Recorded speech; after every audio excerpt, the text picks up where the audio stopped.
students. So this is your textbook of 10th standard, My English Course Book Standard 8. Now, in this textbook, as you will find that there are 4 units are there. The first one is there, second one is there, third one is there, and fourth one is there. Then, in unit number 1, there is a poem 1.1, A Teenager's Prayer. Now, there is a warming up activity and try to understand. Form group of 5 to 6, give a rating 1 to 5 to each of the following one. Now, when you have to take important decisions, what do you generally do? Suppose you decide that you want to take a decision. So what do you do in your life? First, consult parents or elders. Second, contact friends for advice. Third, pray to God for guidance. Then they think deeply in silence. Then E, ask your teacher for help.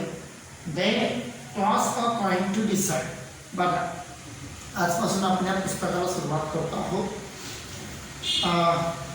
4 unit आपल्याला या पुस्तकामध्ये आहे. त्यामधला पहिला topic आहे, पहिल्या युनिटमधला 1.1 teenagers prayer. आता teenager म्हणजे किशोरवयीन आणि प्रेयर म्हणजे प्रार्थना. किशोरवयीन मुलांची प्रार्थना. त्याच्यानंतर वॉर्मिंग अप ॲक्टिव्हिटी आहे. आता वॉर्मिंग अपचा अर्थ असते बिफोर लर्निंग लेसन, म्हणजे धडा शिकण्यापूर्वीची पहिल्या chitchat. Form group of 5 to 6, 5 ते 6 जणांचे ग्रुप बनवायचे आणि रेटिंग द्यायचे 1 ते 5 पर्यंत. When you have to take important decision, what do you generally do, म्हणजे जेव्हा तुम्हाला एखादी महत्त्वाची डिसिजन घ्यायची असते तेव्हा तुम्ही काय करता.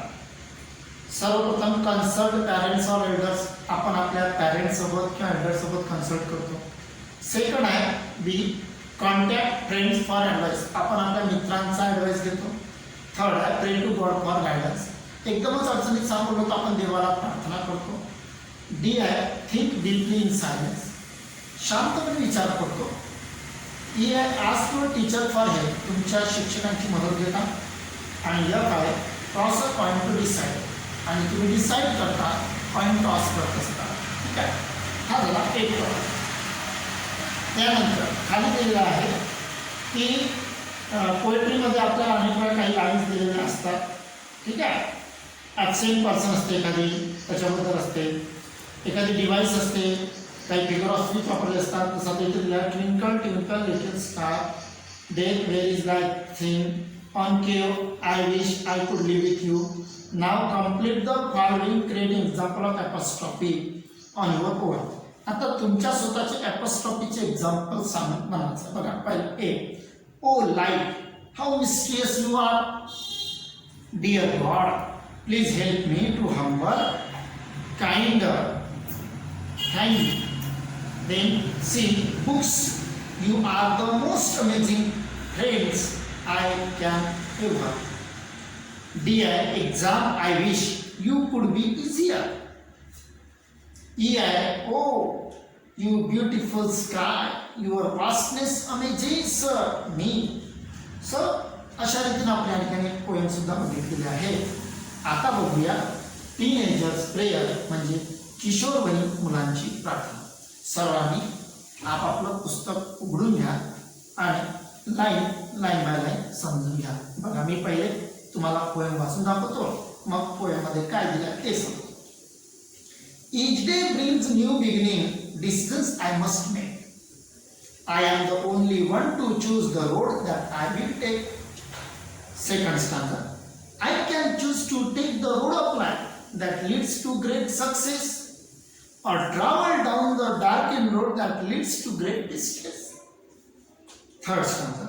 Please open up my eyes, dear Lord, that I might clearly see. Help me stand for what is right, bring out the best in me. Fourth stanza. Help Lord to just say no when temptations comes my way, that I might keep my body clean and fit for life each day. when my teenage years are over, I know that I will see that life is lived its very best with you walking next to me. तर असे हे 5 स्टांजे या ठिकाणी दिलेले आहेत. ठीक आहे. आता मी तुम्हाला या पोएमचा इंग्लिश टू इंग्लिशमध्ये अर्थ सांगतो, त्यानंतर थोडंसं मराठी बघूया आणि मग लाईन बाय लाईन पोएम समजून सांगतो. So A Teenager's Prayer is a very beautiful poem written by J. Moss. Now in this poem there is a child and he is praying to God. He is praying to God. That's the poet Vishesha for the company of God in the walk of life. Then the poet wanted to take decision. Now in the first stanza, what happens? Same. Each day brings new beginning, decisions I must make.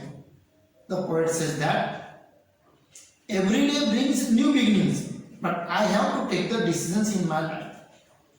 I am the only one to choose the road that I will take. I want to take the road of life. I want to choose the road of life on which I should have to walk. Then, second stanza. I can choose to take the road of life that leads to great success. That means the poet said that he wanted to choose the road that can show him success. Then he says that there is a darkened road, and on that darkened road there is a great distress, there is a great trouble. So this is the meaning of the second stanza. In the third stanza, please open up my eyes, dear Lord, that I might clearly see. The poet prayed to God that please open my eyes so that I can clearly see. What can I clearly see? Help me stand for what is right. God, tell me, I should have to take decision what is right and what is wrong. So bring out the best in me. God, please do something for me. Then this is the meaning of the third stanza. In the fourth stanza, the poet says that help Lord to just say no when temptations comes my way. Oh God, don't say me no. If there are some temptations, some bad things are coming in my mind, that I might keep my body clean. I want to clean my body. I want to treat myself whole of the life. So this is the meaning of the fourth stanza. And in the last stanza, the poet says that when my teenage years are over, I know that I will see. He said that if my teenage years are over, that means if I am in the age of 20 and my teenage years is finished, then that life is lived with very best with walking you next to me. That means the poet says that I want your company, God. I want to walk in the company of God in the whole of my life. So this is his decision. बघा या कवितेमध्ये कवीनं काय सांगितलं आहे. बघा, teenager prayer म्हणजे किशोरवयीन मुलांची प्रार्थना. बघा, पहिला स्टांजा. आता आपण इंग्रजीत बघितलं, आता थोडंसं मराठी सांगतो. या कवितेत कवी म्हणतो की प्रत्येक दिवस आपल्या लाईफमध्ये येत असतो. हा जो काही कवी आहे हा एक 13 ते 19 वर्ष वयोगटातील एक मुलगा आहे आणि तो मुलगी आहे आणि ती एक चाइल्ड देवाला प्रार्थना करते आहे. बघा काय म्हणते. पहिल्या स्टांजावर त्यानं म्हटलं आहे की प्रत्येक दिवस हा जगण्याची एक नवीन सुरुवात सांगत असतो. Decisions I must make. निर्णय मात्र आपल्याला घ्यायचे आहे. ज्या मार्गावरून आपल्याला चालायचं आहे तो मार्ग मात्र आपल्यालाच निवडायचा आहे. ज्या मार्गावरून आपल्याला चालायचा आहे तो मार्ग मात्र आपल्यालाच निवडायचा आहे. ठीक आहे. दुसऱ्या स्थानावर तो म्हणतो की I can choose to take the road of life that leads to great success. मला माझ्या जीवनाचा मार्ग असा निवडायचा आहे की जो मार्ग मला यश मिळवून देईल. Or travel down the dark end नाही तर मात्र मला अंधारमय रस्त्यावर चालावं लागेल. That leads to great distress. तेथे मात्र मला खूप त्रास होईल. तिसऱ्यामध्ये तो म्हणतो की please open up my eyes dear lord. देवा माझे डोळे हे अशा पद्धतीनं मला उघडू दे की help me stand what is right. मला मदत कर तर मी ठरवू शकलो पाहिजे का what is right and what is wrong. काय चूक आहे काय बरोबर आहे हे मी ठरवू शकलो पाहिजे. Bring out the best in me. देवा तू माझ्यामध्ये सर्व काही चांगलं चांगलं घडतो. तिसरा स्टांजा तो म्हणतो की help lord to just say no. देवा मला नाही म्हणू नको. माझ्यामध्ये लोभ मोह येत असेल तर मला सांग, जेणेकरून मी माझी बॉडी पूर्णपणे क्लीन करू शकलो पाहिजे आणि सदैव फिट राहू शकलो पाहिजे.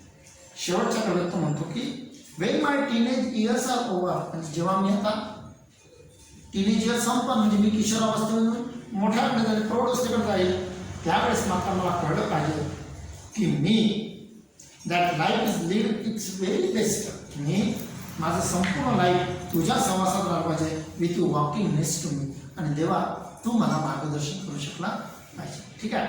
बघा, इच day brings new beginning, decisions I must make. म्हणजे आता लाईन आहे ना, प्रत्येक दिवस हा जगण्याची नवी सुरुवात देत असतो. डिसिजन्स आय मस्ट मेक, निर्णय मात्र मलाच घ्यायचा आहे. I am the only one to choose the road that I will take. ज्या रस्त्यावरून मला चालायचं आहे तो रस्ता मात्र मलाच निवडायचा आहे, असं तो पहिल्या काळात म्हणतो. बघा, पुन्हा प्रत्येक दिवस जगण्याची नवी सुरुवात देत असतो. निर्णय मात्र मलाच घ्यायचे आहे. ज्या मार्गावरून मला चालायचे आहे तो मार्ग मात्र मलाच निवडायचा आहे. दुसऱ्या काळामध्ये तो म्हणतो की I can choose the to take the road of life that leads to great success. मला अशा मार्गावरून चालायचं आहे की जो मार्ग मला यश मिळवून देईल. नाहीतर मला अंधारामय रस्त्यावर चालावं लागेल. Travel down the dark end road. मला अंधारामय रस्त्यावर चालावं लागेल that leads to great distress. जो मार्ग मात्र मला अतिशय त्रास देईल.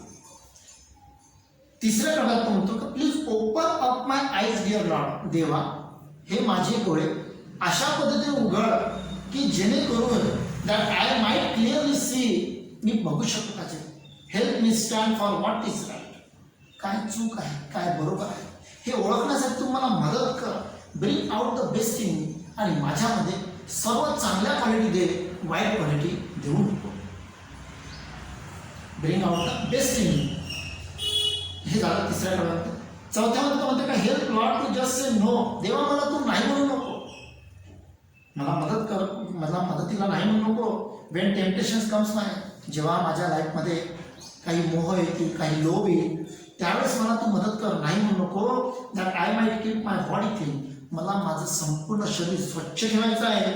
Fit for life each day. आणि प्रत्येक दिवसासाठी मला स्वतःला फिट ठेवायचं आहे. वेन माय टीनेज इयर्स आर ओव्हर. देवा जेव्हा माझ्या लाईफमधले टीनेज इयर्स संपतील, म्हणजे जेव्हा मी लहानाचा मोठा होईल. आता टीनेज म्हणजे 13 ते 19 वर्ष वय. आता जेव्हा मी 20 वर्षामध्ये जाईल, मोठा होईल, तेव्हा मात्र I know that I will see. मला माहिती आहे की मला काय बघायला लागेल.